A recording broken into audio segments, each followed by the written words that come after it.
All right, guys, welcome back to our Snapper Chat podcast. Today we've got an incredible, phenomenal guest, a true leader in the solar industry, the CEO of Vital Solar, Mr. Tyler Bastian. Tyler, how you doing today, brother? Dude, Will, I love your energy, man. Hey, you don't just like, it doesn't just happen. Like you start a podcast off, like that was like you entered flow state and just immediately out of the gate. So I'm doing good. Thanks for having me on, dude. And, I respect the energy you just started off with. Appreciate it, dude. Yeah, dude. Sales is a transfer of energy. You want to inject and infect them with your enthusiasm so they don't eject and reject you. And the one that has the most energy is always going to be able to have the most success, right? And obviously, you've had a ton of success in your career. So I'm excited to hear about how you got started and what you think about the industry that we're all a part of. And I know you've got a ton of insight. I've got the pleasure to meet you at all these events, right? Door to Door Con. SolarCon. We were at the Solar Setter Closer Tour with Danny Pessy, and you're always showing up. Obviously, you guys are national as well, and so I'm excited to hear your story. But first question I've got for you, Tyler, is what is the state of the industry? 2025. How does solar look? And then we'll go a little bit, too, about your background and how you got into this incredible industry. State of the industry. It just feels like a complete shit show to me, but I feel like it's felt like that for the last few years, from the massive changes that have happened from a financial standpoint, different regulations that have altered, different utility and offerings in different states at different times.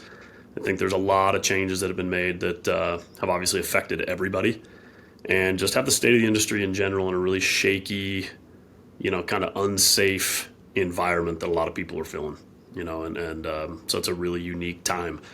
At the exact same time, I don't think our industry's ever been better.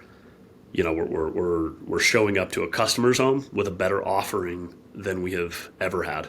If you look 2 years ago to the offering that we were giving to a consumer, the average net price per watt, save a few states like California, Illinois, some of the the ones you can still charge a little bit more based on the utility cost.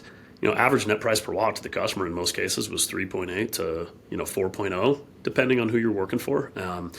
I think that number's down closer to a 3 now. And I think that's a really massive indicator of where our industry, is going, has gone. And on one end, people may look at that like, oh my gosh, is there not enough in it anymore? Does it make sense? Solar's dead.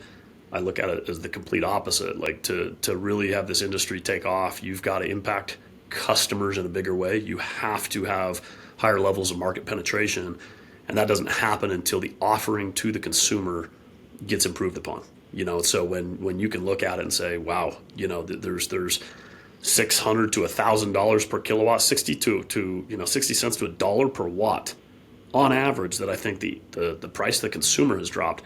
What that means is we're putting consumers in a better position than we've ever put them. And at the exact same time, the national average of utility cost has risen. So amongst the shakiness of the industry, the financial markets, things that have affected us, I also think we've never ever had a better offering, and that's what starts it all off. Is what are you showing up to the customer with? Do you believe in what you're showing up with? And if you do, can you then go recruit other people to sell a product that you can all believe in? And if the answer is yes to that, and we're also being paid more than we've ever been paid in commissions in the history of solar. So when you combine all that, right, there's never been a better time. So for those who can sift through some of the uncertainty and some of the challenging times and find the opportunity inside of it, they're going to grow. They're going to see just, massive upside over time. And I think it's going to be phenomenal. I also think we're going to see a lot of consolidation. There's going to be a lot of companies. We've already seen it, but I think we're just getting started. And I think that cycle is going to continue. It's interesting. I kind of look at it like, you talk about like going from 380 a watt to, $3 a watt. And I kind of look at that as like my first time my family got a 42-inch TV. I'm like, holy crap, bro. Like this was like a $2,000 TV back in like 2005. And now I can get flat screens, man. That was like yeah. A big deal if you have a flat screen. Yeah. And now it's like you can get one for what? 300, $400 at Walmart, like a 42-inch TV. And so that's just kind of the progression of things. But no doubt, like you look at what's going on in Australia and they're paying a third, maybe, of what we're paying right now. So it's bound to happen. It's going to happen. We know it's going to happen. And we want to make sure we stay ahead of that. Going back to like, back in high school, I was, again, then a couple years later, I'm like flipping TVs and always entrepreneurial. But would you say for yourself as well, were you entrepreneurial? I know you're from Utah. Yeah. right? Yeah. So, did you always plan on doing door to door? What did you want to do when you were in high school, middle school, college, and how did you eventually get into solar? Did you do alarms first? Are you a purebred solar like myself? Like I never did alarms, I never did, pest control. Like it was just solar. So, how did you get into solar, and what did you originally want to do when you were growing up? So this will be, dude, this is like year 27 for me in door to door, you know. So when I was 13 years old, my dad bought my brothers and I window washing equipment. And, the difference is I didn't look at that as, even though I was going door to door to do it, I didn't think about it the way I do today. I didn't think about sales. I didn't think about door to door. I was a window washer. Like that's just how you did it. And you just went and asked people if they wanted their windows washed. And somebody eventually said yes. And that seems really dumb and it seems really basic, but I think that concept right there, if I could share anything with somebody getting into sales, that concept is more powerful than anything else ever. You don't have to think of yourself as a salesman. If you have something that people need, eventually they will say yes unless you stop asking. And so I learned that at a super, super young age. Like eventually somebody says yes. And when they did, then I just washed their windows. And I got paid more to do that than, I'd make in like a couple of hours on a Saturday what my friends made all week flipping burgers and not, so that never made sense to me. Outside of that, like I never had a job really growing up. I taught tennis lessons. I was a tennis player. And so those are the only two forms of income I had until I was about 20 years old. Served a mission for the LDS church at the time when I was a part of that religion. And when I came home, I jumped into the cell phone space for about 6 months. My brother had been selling security, and I saw one of his checks, and my eyes I was like, no, what is happening? No way. And from there, it was just, if you could do it, I could do it. And that would be another principle I'd share with anybody. Like, if somebody else has done it, then you can do it. Now, you may have to do some things differently than you've done before. You may have to get real uncomfortable. You may have to study some things you've never studied before. You may have to, face things that you didn't think you were going to. But if somebody else has done it, you can just follow what they're doing. And eventually you're going to get similar results. It may not be identical, but you're going to get similar results. And those two concepts were so simple for me. Just like, eventually somebody's going to say yes. And if these guys are doing it, then I can do it. And that was it. And so at 20 years old, got recruited to sell security. And for the rest is history from there, man. It really clicked for me. I feel super lucky that I feel like some of the mental side of the job I was very well prepped for because I had learned the power that somebody's always going to say yes. So I just wouldn't stop. Tennis was a huge impact on door to door for me. It's a very singular mental sport, and you have to learn to let go of the previous point or it'll affect the next one. So it's a point by point situation. And so some of the mental strategies I'd learned in that sport combined with, the situation my dad put us in, knocking doors at a young age just catapulted me quick. So my first year, it went very well. And then after that, started recruiting, team building, and obviously just kind of went up and up from there over time. I love that you mentioned your dad there a couple times. What do you think it was that inspired him to go out and make that decision to get you all a power washer and kind of essentially put you guys on game, right? And Good question. you know, maybe my mom might have an answer. I don't know. I've never asked what inspired him to do it or what really created that or what kicked that off. He's not around anymore to ask now, or I would just ask. But, he was always entrepreneurial minded. He started like a thrift shop. He was actually a CPA, so not very different, not like on the sales side of it. He was the numbers guy, but never wanted to work. He always wanted to work for himself somehow and was always trying different things and never got quite to a place where he really did. But I think he wanted to instill that into us. And so I'm sure that had something to do with it. But if there's like a specific thing that was like he heard this or somebody told him this and then he did it, I don't know. But definitely he had that entrepreneurial mindset and, you know. did he give you guys like the pitch too for door to door when you first started, or how did you learn that initially? No, dude, that's what I'm saying. There was no pitch. Like he Yeah. gave us a bowl, a squeegee, and a brush, taught us how to do it, made sure that, we did a good job. And at 13, we were just doing the neighbors, right? And then he'd come check our work. But no, there was no pitch. I literally, that's why I said the power of yes, I learned early because I didn't think of it as a strategy from a sales standpoint. I just knocked on doors and said, I'm washing windows. Do you want your windows washed? Like that was it. There was no pitch. but eventually someone wanted their windows washed. Like, that's my point. If there's a service out there that you offer, someone will say yes. Now, the more effective your sales strategy is, the more your confidence is up, and all the other things you learn as you go on, that just means you're going to start turning no's into yeses, right? And your percentages are going to go up. But otherwise, like, if the product's good enough and you just go out, like, anyone today in the solar industry, anyone could make six figures if they worked every hour with no sales pitch. If they just went and worked every single hour and said, I'm doing solar, there's a new way to do it, would you like to hear about it? I 100% believe anybody can make six figures. But I don't believe anybody in our industry today actually works the hours that it takes to have that result, if they're not getting one. And that was one thing that my dad taught me when I first started my first business when I was 20. He said, if you want this to pay like a real job, you've got to work it like a real job.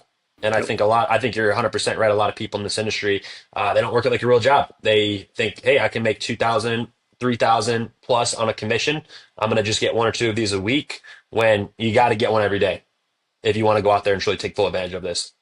Yeah, no, the majority of the people in our industry are absolutely not following a regimented system of times and hours and inputs. They are they are feeding whatever lifestyle they believe that they have, and whatever limit or ceiling they've placed, they just do enough work to hold that.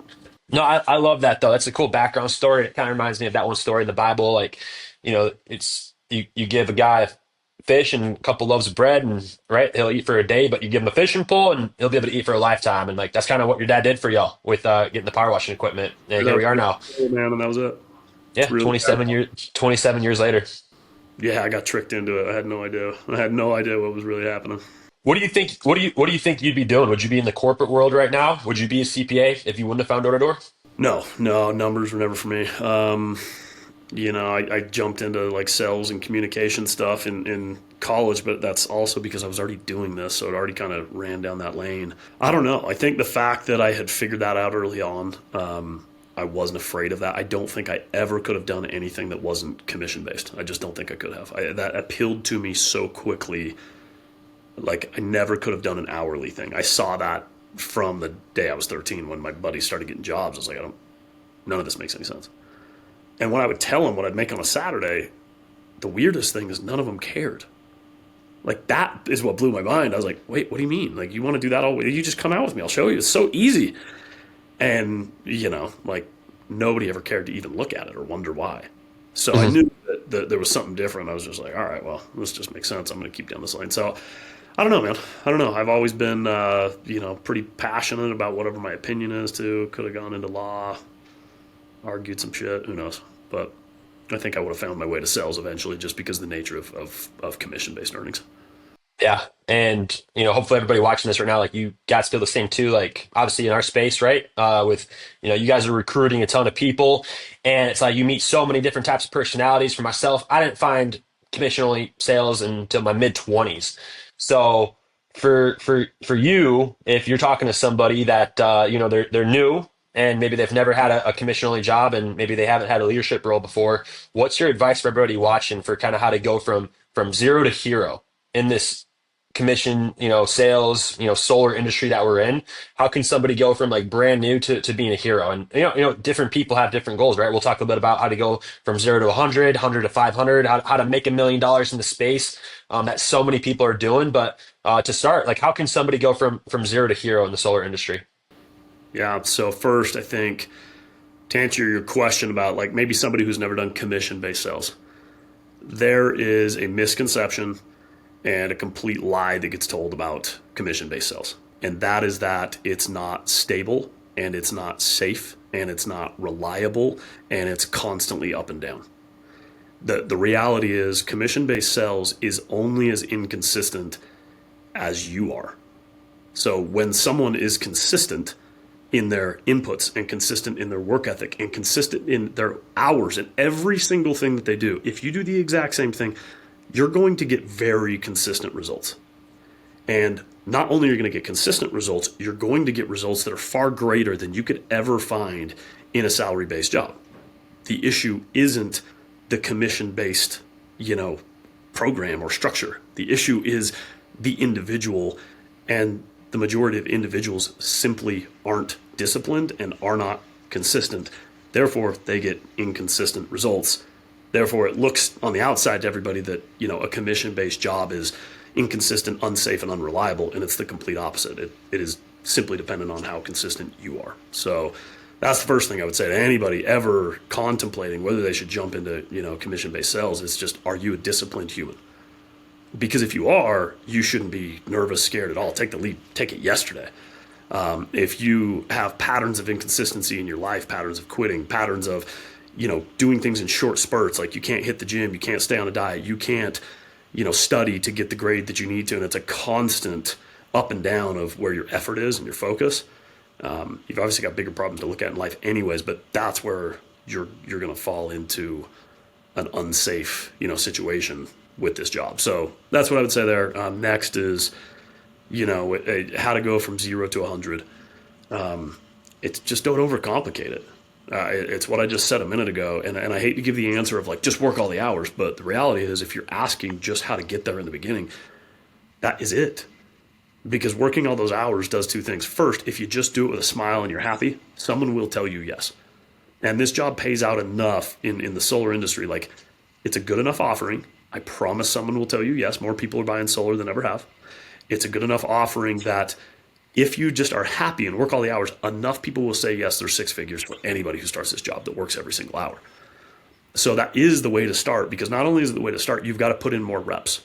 The more reps you're putting in, those hours aren't just the grind. Those hours are time learning, and take notes along the way. Every single no is something you got to go learn from, of how you can tweak and get better. And if you're tracking your metrics and your percentages every single day, you can then actually see the difference in what you're starting to get. And then that's motivating. And it's the same thing if you jump into the gym and you haven't been in shape before. It's like, if you just go randomly, that's one thing. But if you write down in a notebook how much you lifted 2 weeks ago, you're going to see that 2 weeks later, 3 weeks later, you're 5 or 10 pounds up.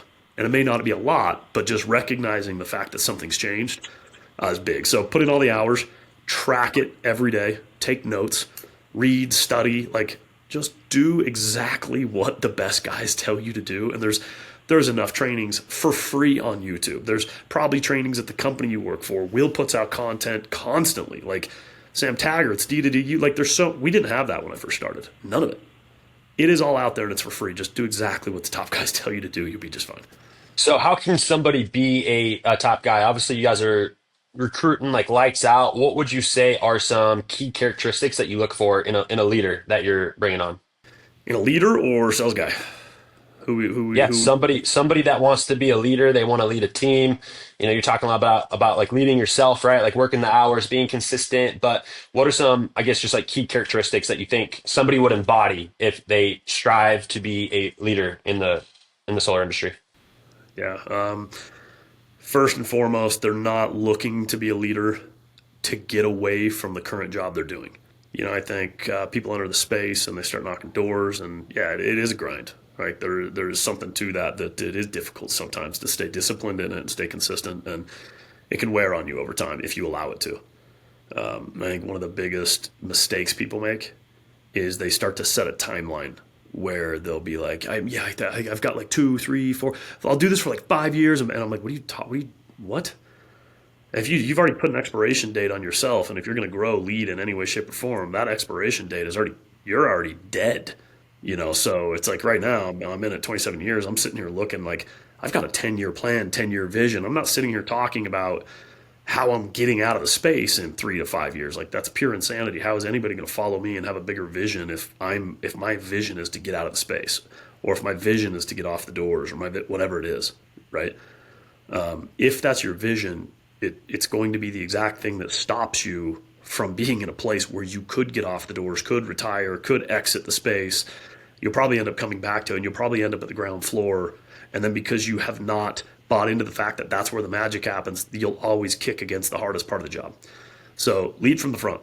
Don't try to get away from it. Don't set some expiration date on when you're getting out. Like, if it gets that good that you could retire, then great, retire at that point in time. Otherwise, like, you got to set your sights on 10, 15, 20 years out and tell yourself, I can do this forever. I could do this till I'm 70. Why? Now, if things get so good again, you've got another option or opportunity pops up, fantastic. But people do that so often, and it just wrecks their vision. And if you don't have bigger vision and you're recruiting people, your whole job is to show them a greater vision. And whether you're a manager or a CEO, it doesn't matter what your position is. Your job is to cast vision to them, to keep them excited, motivated, happy, and disciplined on a daily basis. The second that vision diminishes, it's dead. So the guys who step away from the field, the guys who aren't driving their people every day, and the guys who have some mindset of getting out in a few years, like they're never going to make it.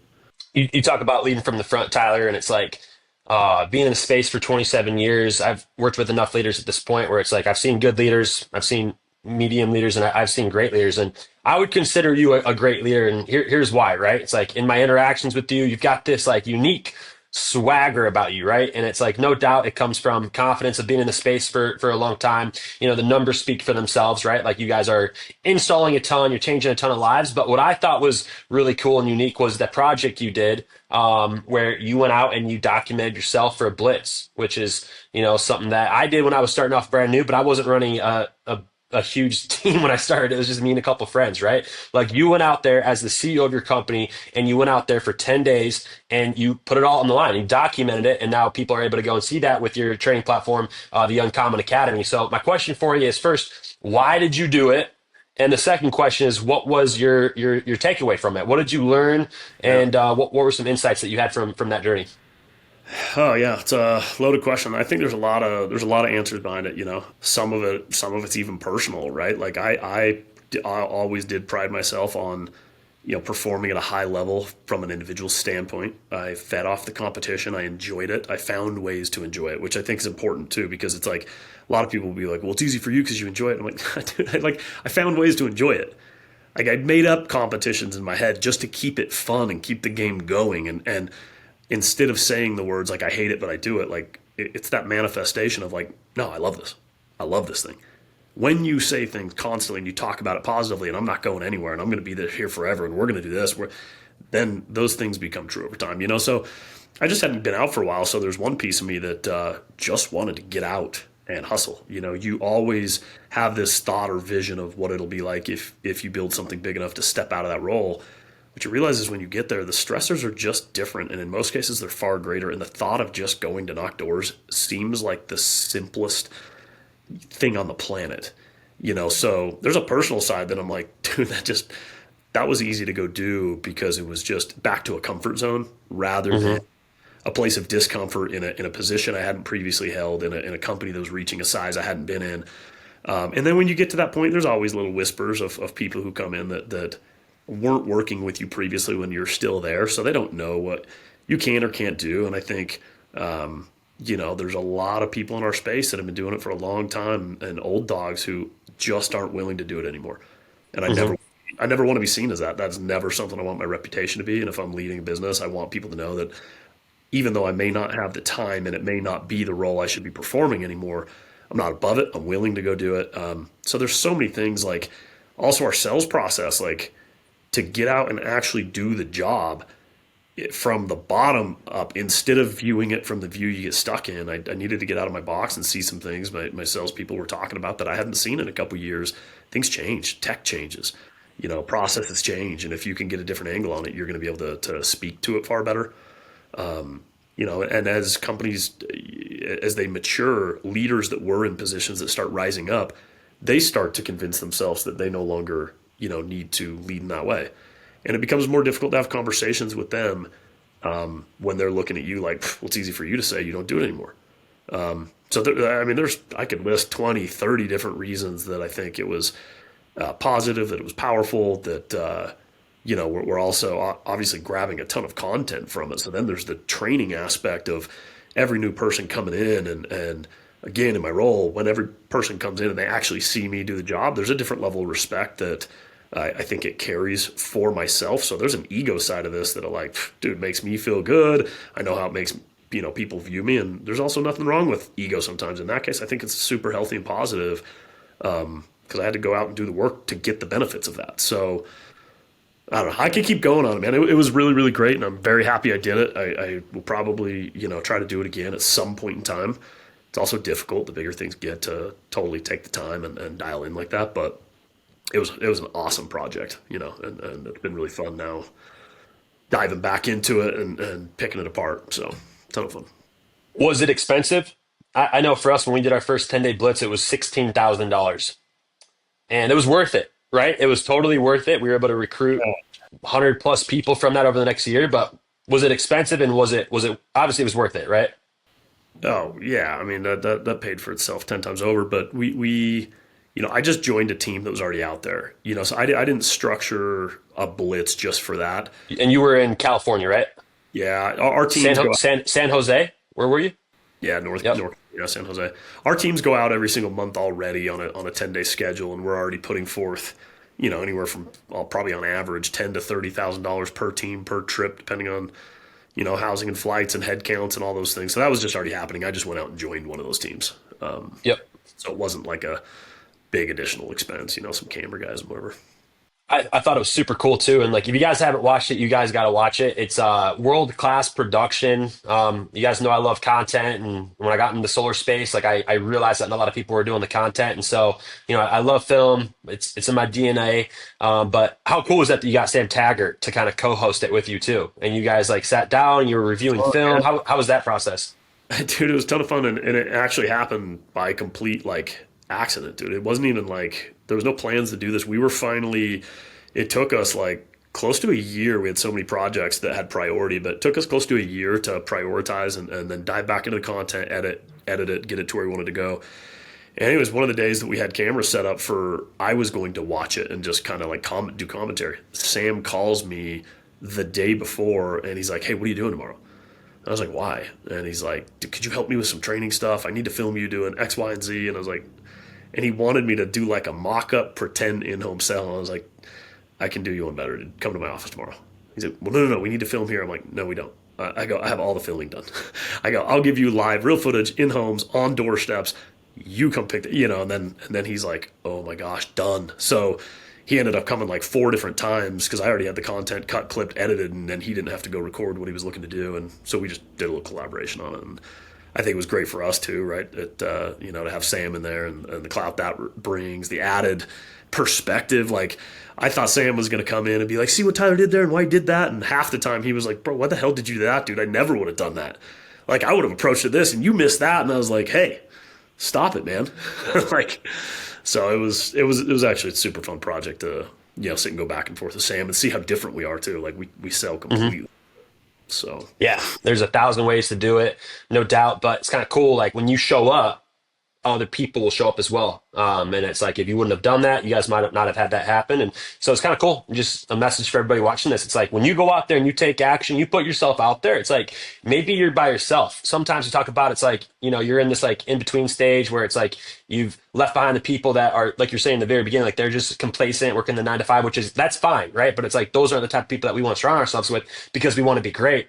And sometimes you're in that middle time, but then you put in the work, and now you're freaking doing a whole show with the authority in the door-to-door space, which is Sam Taggart, right? So it's kind of crazy to think about. And again, just like super cool project. Really enjoyed watching it. Ton of insight, value, and again, just like kudos to you for going out there as the leader of your company and leading from the front. And no doubt that's gonna just pay dividends over the next several years. And what an incredible space that we're in, right? To be able to do that. That's why we talk about how this is like a personal development program with a compensation plan attached to it. We're able to learn these leadership qualities. And like, that's why I always tell people, it's like to take full advantage of this opportunity. Like, yes, everybody starts off as a setter, then you turn into the closer, and then you can go out there and you can actually manage your own team. And those skill sets are going to be able to translate for every other project that we do for the rest of our lives. So I'm sure you've had just, enough experiences that you could literally write a book over these last 27 years, and hopefully you do that, right? And make a documentary. And kind of crazy to think about how cool it's going to be, all the changes that we're going to see in this industry over the next couple of years. But for yourself, Tyler, what have been some changes that you've made in yourself over the last couple of years in order to see the success that you've been able to achieve? God, a lot, dude. The last 3 to 5 years has been just more drastic change in my life than I've ever experienced, like by far. So there's a lot of different things. Here's kind of the best way I'll try to summarize that. There's a lot of different things that changed in my life in a 5-year period. From a lot of things that I believe in, my identity, my faith, my spirituality, to a separation of a 20-year marriage. You know, I was married for close to 20 years, and during those same years that those things were happening, also, founded the company that we run today, founded Vital, and entered so many places of discomfort. Like every turn was something new that totally rocked my identity, shifted my mindset, put me into a place I had not been. And to be real with you, there were times both on the personal and professional end that it was, I mean, crippling pressure and overwhelm and anxiety. And I had to start figuring out how to deal with that in a different way. The same routines that I had weren't working anymore. And for so long, I stayed in a place of comfort because, truthfully, like door to door and just the job I was so good at, that I'd become so comfortable in, like it was my safe place. No matter what was happening, I could just go back to the doors, and I could always make a bare minimum of like some really great income. And I turned to that a lot of times. So there was moments where I was like, man, I could just walk from all of this right now. I could just run away and go back to a hotel by myself and just sell deals, and this would all be like, all the stress and pressure would be gone. But it got to a place and I'm like, I've just done that.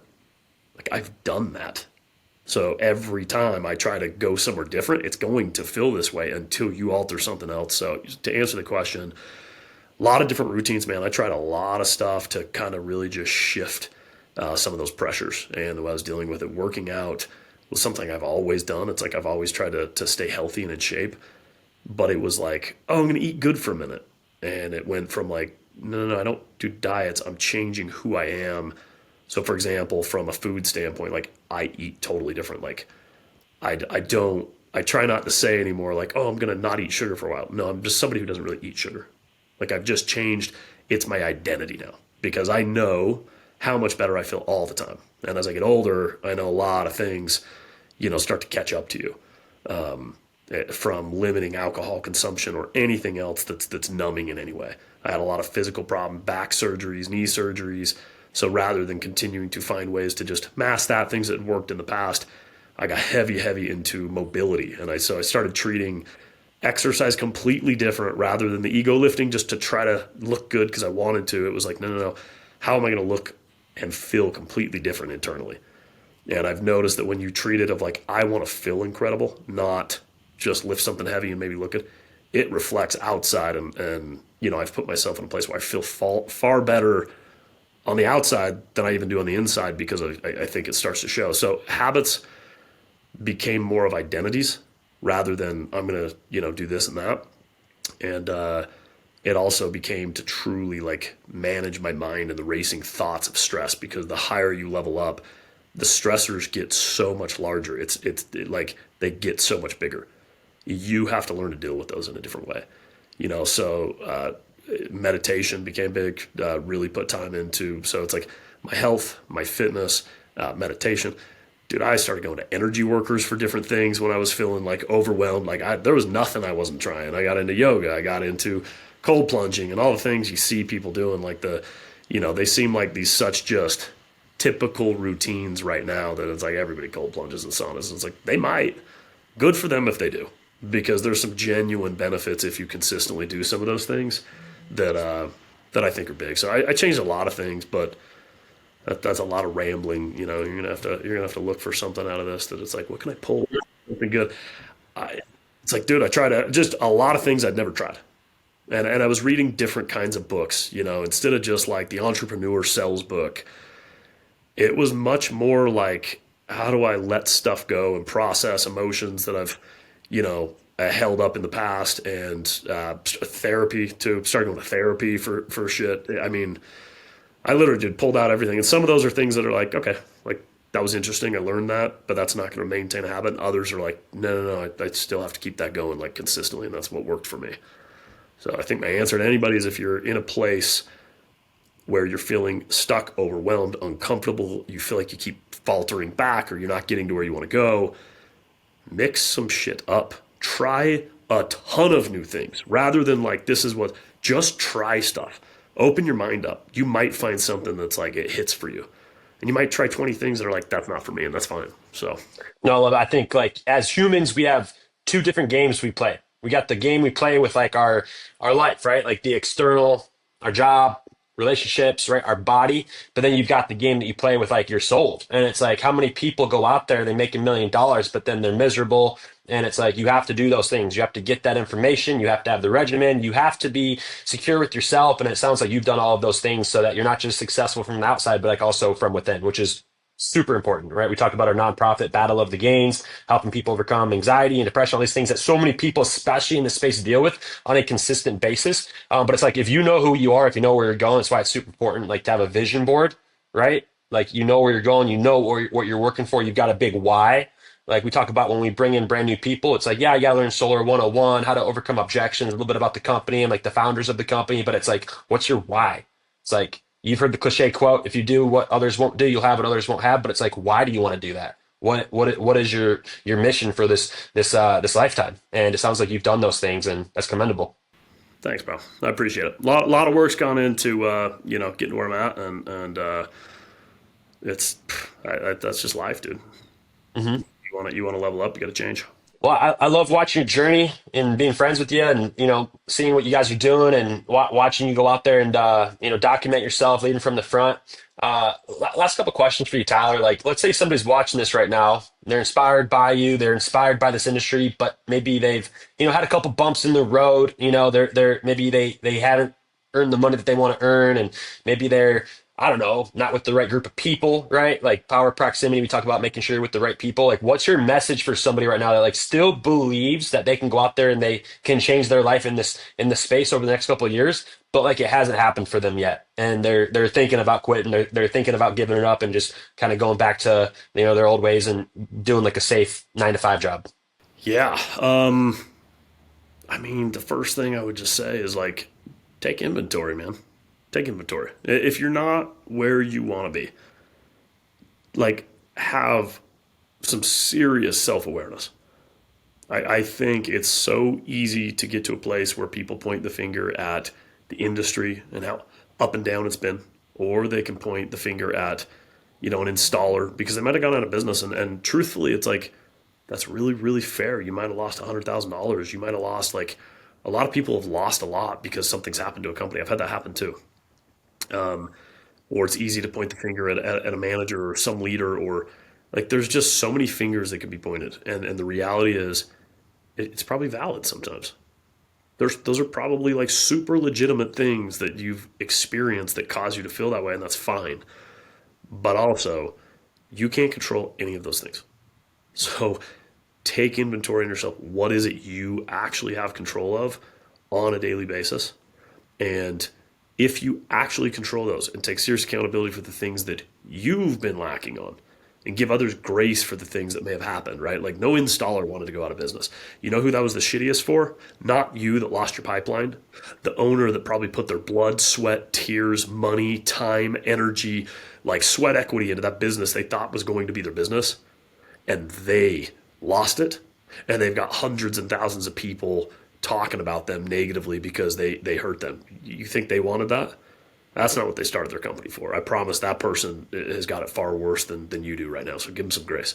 And the leader that made a mistake or didn't do you right or, mismanaged expectations, like the same thing, man. Like they're probably playing at some new level and they've probably got a lot of other things. It wasn't even about you. They didn't mean to do that. It wasn't, you know, it probably in most cases, they weren't trying to manipulate you in some horrible way and they weren't trying to do you wrong.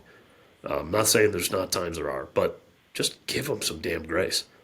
And when you do that, you stop holding on to so much shit about others and things you can't control. And then you just look at yourself and you go, all right, I got this.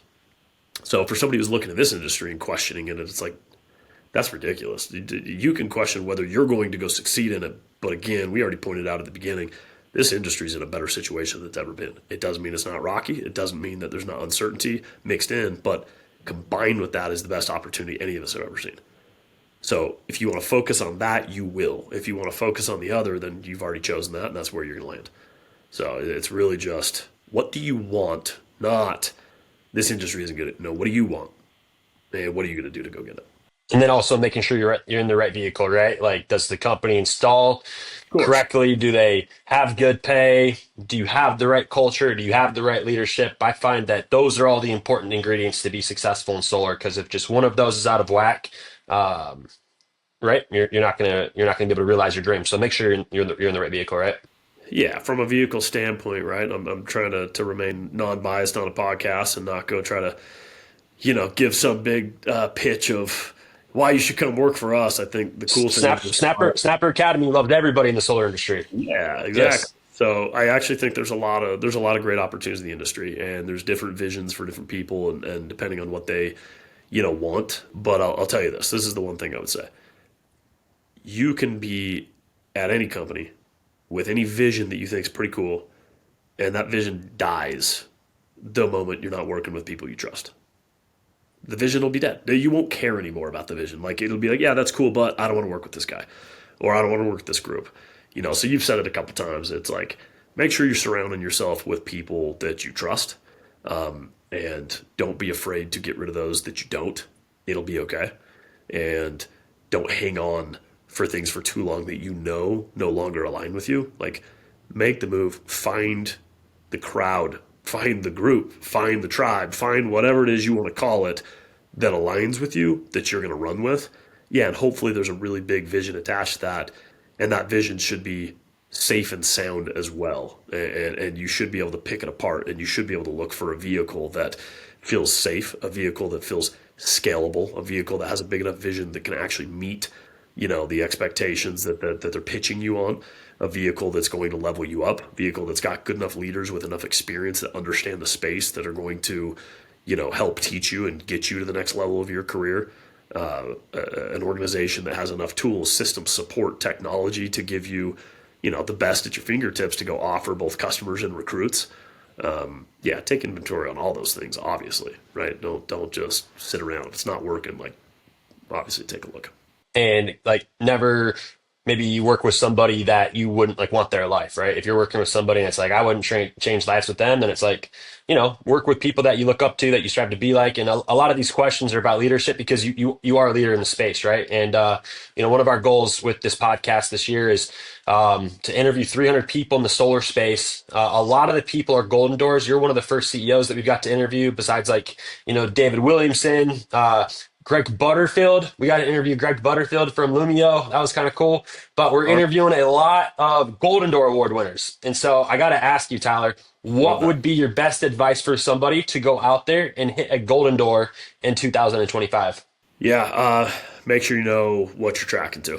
If you're going to set a goal that big, you have to know every detail of that goal. You've got to reverse engineer it.